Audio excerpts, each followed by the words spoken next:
今次超過220位運動健兒咧出席參加，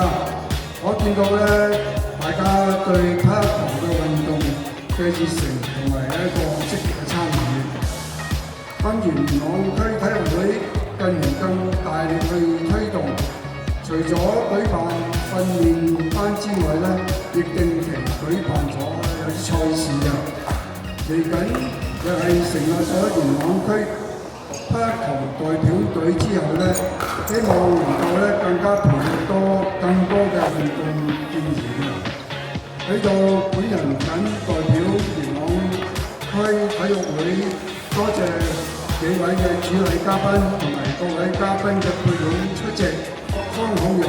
繼續支持我哋呢個匹克球運動，祝各位運動員屢創佳績，祝各位身體健康。